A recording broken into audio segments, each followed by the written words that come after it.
hormati Bapak Camat Kedungguban Pak Hajiman, yang kami hormati Bapak Kepala Desa Bugil, Bapak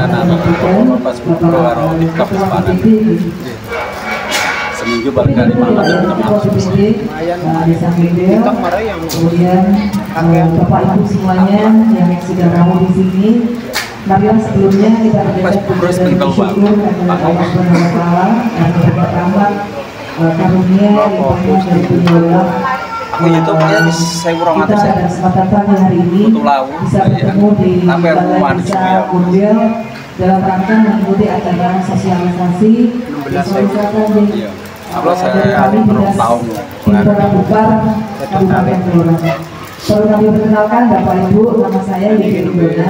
Saya mungkin baru pertama di sini, tapi sebenarnya saya mungkin juga sudah pernah, karena saya sebelum di Pola itu saya juga bekerja di Pola Humas, jadi mungkin juga acara pernah juga sampai di sebelumnya itu era dulu. Saya kerja dari tahun, ya saya kerja di tahun 88 sudah bekerja nih, mungkin ada yang belum lahir ya, 88 saya sudah kerja. Awalnya saya seorang broadcaster, seorang penyiar, jadi alhamdulillah Mbak Yeti penyiar dan mungkin RSPD Gagarin. Saya mungkin pernah ya. Terus setelah itu saya ada di Humas Keprotokolan, kemudian saya pindah di pariwisata di Kota Bupar dulu sejak tahun 2003. Mungkin belum pernah ke sini Pak, tapi saya rasa juga mungkin pernah Pak, cuma saya tuh nggak ingat Pak. Waktu di budaya kan juga pernah nggak tahu nih Pak, karena usia Pak, nanti saya ikut ya mungkin gitu ya.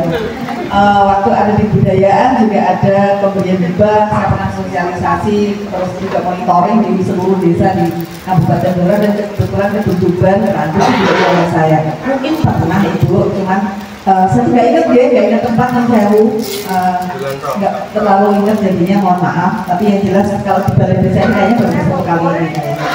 Ngaten Pak Kades, matur nuwun untuk waktunya. Kami diundang dari Bupar Bupar. Sebelumnya kami sampaikan bahwasanya Bapak Kepala Dinas Bapak Iwan Setiarso tidak bisa hadir secara pribadi. Pak Camat, Pak Kades, mohon maaf mewakilkan kepada kami karena kegiatan beliau memang juga super banyak, luar biasa banyak, jadi mewakilkan kepada kami dari Bupar Bupar untuk hadir di sini menyampaikan beberapa hal terkait dengan materi sosialisasi. Bapak Ibu yang kami hormati, sepertinya di sini tadi sudah banyak sambutan, ya. Semoga saja saya ngomongnya tidak banyak. Soalnya celananya ini dari dulu, Bu. Nah, takutnya saya kelupaan ngomong, nanti malah narasumbernya nggak kemana. Nah, di sini perlu kami sampaikan bahwasanya tadi kayaknya Pak Kades, kemudian Pak Kepala PBB juga sudah banyak menyampaikan. Sepertinya beliau sudah paham ya tentang beberapa hal bagaimana tujuannya, apa tujuannya menghadirkan panjenengan semuanya di sini, yaitu dalam rangka berharap agar desa Bugil ini menjadi desa wisata seperti desa-desa yang lain. Bapak Ibu, perlu kami sampaikan bahwasanya di Blora itu ada 18 desa wisata. Sudah ada 18 desa wisata. Akan tetapi yang aktif itu baru beberapa saja. Hanya ada beberapa saja.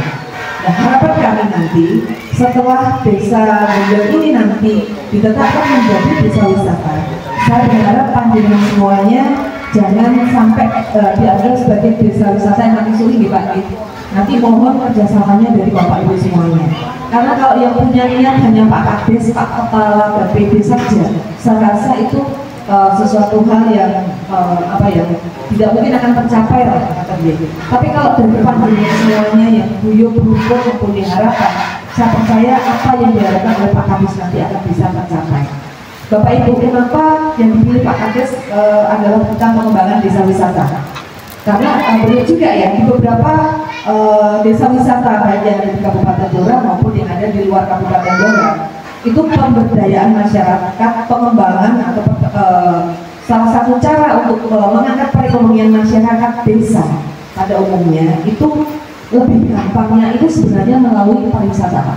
Karena apa? Di pariwisata itu bisa masuk subsektor yang lain, baik itu pertanian, baik itu perkebunan, kerajinan, ya, terus kemudian kuliner, seni budaya, semuanya bisa masuk kalau di pariwisata untuk pengembangan ekonomi.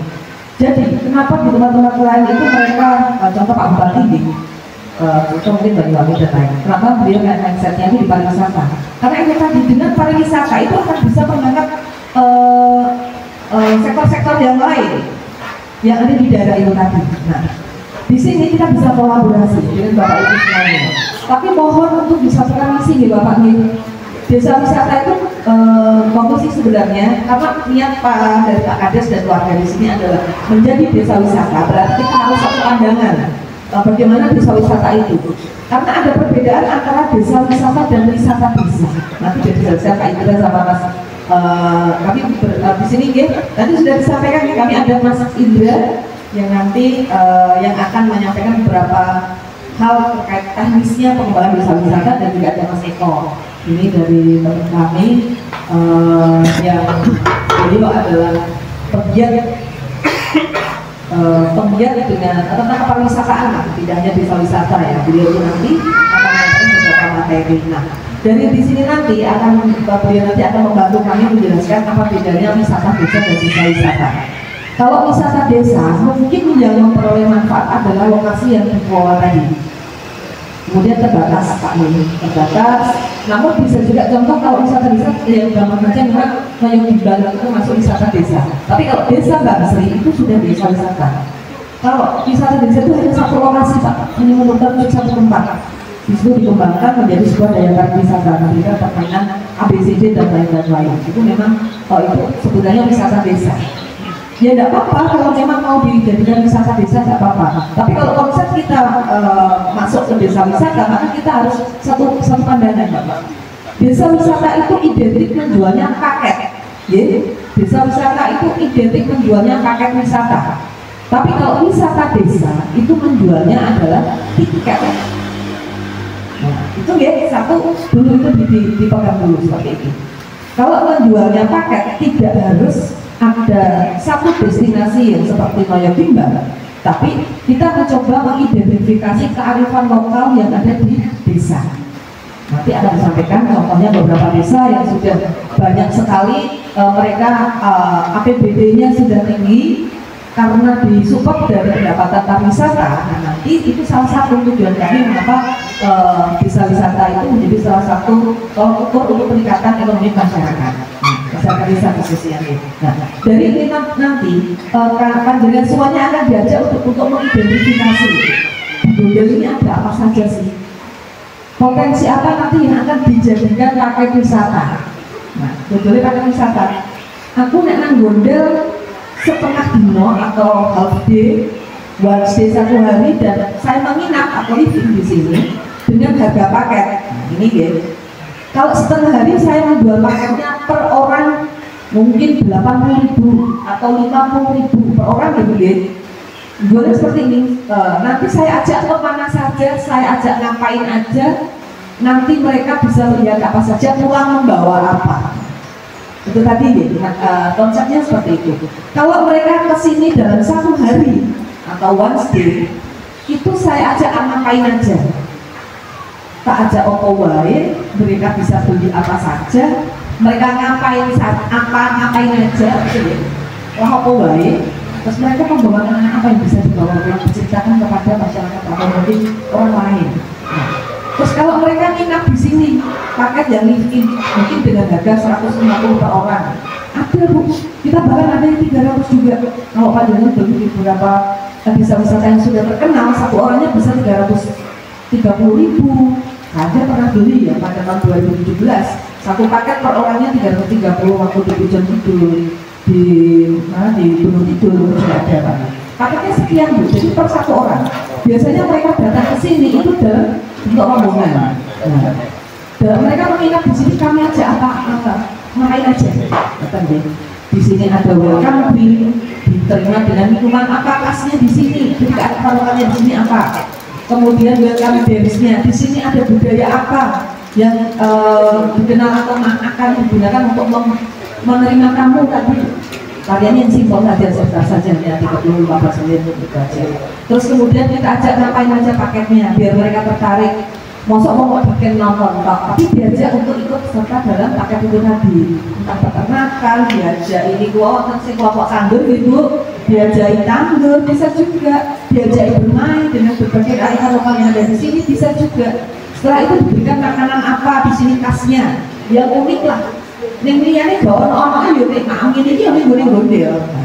Itu ya. Terus setelah itu mereka disuruh memberi oleh-oleh apa dari sini. Jadi ini orang yang cukup pakai 300 atau 100 atau 50.000 tadi, tapi mereka bisa membeli lebih dari itu. Oh ini orang cerita pisang, oleh-oleh apa di sini. Wong siji tuku orang kata, oh aku mau kok kayak kantor kantor, mau kok kayak tonggoku, mau kok kayak adikku, sedulurku. Wong siji bisa beli oleh-oleh lebih dari 100.000. Inilah caranya pemberdayaan masyarakat di sini. Itu ya, setelah pulang itu nanti dari teman-teman ini nanti akan mengajari panjenengan. Setelah nanti kami biasanya ada pendampingan bagaimana menerima kamu ini nanti, bagaimana mempromosikannya. Itu hal-hal yang nanti perlu panjenengan gali lebih dalam lagi. Nah, pada intinya desa wisata itu tadi ya Pak G. Kalau nanti terkait dengan pembangunan sarana prasarana untuk mendukung destinasi, nanti bisa berubah nanti direncanakan, diplaningkan. Tapi pakai juga untuk pengembangan desa wisata sebenarnya tidak perlu membangun yang lebih besar. Tapi kalau bisa ya nggak apa-apa. Caranya gimana nanti kerjasama dengan beberapa CSR dan dari yang lain yang bisa membantu seperti di Noyo Jumbar. Itu kerjasama dengan beberapa dari PLN, dari bank perbankan, dari Pertamina, dari segala macam bisa masuk. Ngaten ya Bapak Ibu, yang penting semangat, kula nyuwun panjenengan dukunganipun kagem Pak Kades dan juga seluruh warga dan nanti siapa yang ditunjuk nanti untuk mengelola. Monggo yang penting kebersamaan panjenengan memang ditunggu. Kebersamaan panjenengan memang ditunggu untuk keberhasilan desa wisata kita nanti. Dan kita contoh desa-desa wisata kita yang sudah sukses ya. Kalau yang disampaikan beliau tadi Noyo Jumbar, kita ada 2 desa, belum saya tutup ya. Kita ada 2 desa yang mendapatkan penghargaan secara nasional, yaitu Desa Samborejo dan Desa Banguan yang ada di kunci tadi Pak. Meskipun mungkin kan dengan menganggap bukit kunci itu apa, Desa Banguan itu apa orang melakukannya, tapi banyak orang yang berminat di sana itu mendapatkan juara 2 tingkat nasional desa wisata rintisan. Nah, luar biasa Ibu. Di sana mereka mendapat bantuan dari kementerian dan juga dari provinsi. Nah, akhirnya pengen dapat seperti itu juga kan. Nah, maka dari itu juga sama dengan Desa Samborejo. Dengan mereka bisa menjual keunikan lokal mereka masing-masing, Desa dan Dulur Sikep dan beberapa paket yang lain. Kemudian Desa Banguan dengan adanya wayang tenul, kemudian juga ada di sana perkebunan sawo organik. Nah, itu dan beberapa lagi pilihan nanti. Nah, itu mereka menjual beberapa kearifan lokal yang ada di sana. Dan ternyata mereka bisa mendapatkan juara. Beda dengan Noyo Jumbar memang. Noyo Jumbar memang karena banyaknya CSR atau orang-orang yang kerjasama, jadi kan banyak model yang dibutuhkan di BG. Kalau kita ada yang masuk seperti itu nggak masalah sebenarnya. Monggo dari Pak Kades nanti ya kan berikutnya bekerjasama dengan siapa monggo, dan dengan semua dari BPS juga nanti dari kepala BPD nanti yang akan mencoba mencari proposal-proposal itu. Ngaten ya Ibu ya, jadi pada intinya nggak usah merasa rendah diri. Saya percaya di sini banyak sekali kearifan lokal yang bisa diangkat untuk dikembangkan menjadi pariwisata. Ngaten ya, semangat untuk panjenengan semuanya, sukses untuk panjenengan semuanya, dan nanti ini ada teman-teman kami, Mas Indra selaku support kami destinasi wisata, dan juga ada Mas Eko, beliau dari EJF Jawa Timur, dan beliau juga salah satu penggiat wisata yang ada di Jawa Timur, dan sekarang ini kami coba tarik untuk kami ajak membangun program melalui pariwisata. Alhamdulillah sesibuk-sibuk beliau masih disempatkan bisa lama di sini. Nanti materi lebih lengkapnya akan disampaikan oleh beliau. Kurang lebihnya saya mohon maaf untuk segala kekurangannya. Saya tutup dengan bila taufiq wal hidayah. Wassalamualaikum warahmatullahi wabarakatuh.